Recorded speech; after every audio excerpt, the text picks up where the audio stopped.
வணக்கம் மக்களே, நீங்கள்லாம் குனாஃபா சாப்பிட்ருக்கீங்க. இப்போ குனாஃபாவோட மினி வெர்ஷன் சாப்பிட்லாமா? அதுக்கு நம்ம குனாஃபா சேமியா எடுத்து பட்டரை மெல்ட் பண்ணி அதில் ஊற்றி நல்லா மிக்ஸ் பண்ணி வச்சுக்கணும். அடுத்து கப் கேக் செய்கிற மோலில் அதை கால்வாசி அளவு வர வரைக்கும் அதை கொஞ்சம் நல்லா ப்ரெஸ் பண்ணி வச்சுக்கணும். அடுத்து ஒரு பேனில் 1 டம்ளர் பால், 1 ஸ்பூன் சர்க்கரை, 1 ஸ்பூன் கார்ன்ஃப்ளவர் மிக்ஸ் பண்ணி நல்லா அதை ஹீட் பண்ணி மிக்ஸ் பண்ணிக்கணும். அதுக்கப்புறம் 2 ஸ்பூன் க்ரீம் சீஸ் அதில் ஆட் பண்ணி திரும்ப ஒரு கொதி விட்டு இறக்க வேண்டியது தான்.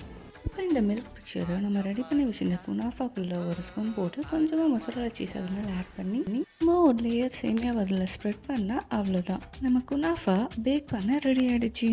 இப்போ இது அவனில் 180°C ஒரு 10 மினிட்ஸ் எடுத்து வச்சிங்கன்னா அவ்வளோதான், நம்ம குனாஃபா ரெடி. இது ஆறினதுக்கப்புறமா கொஞ்சமாக பிஸ்தாஷியோ பவுடர் ஸ்ப்ரெட் பண்ணிவிடுங்க.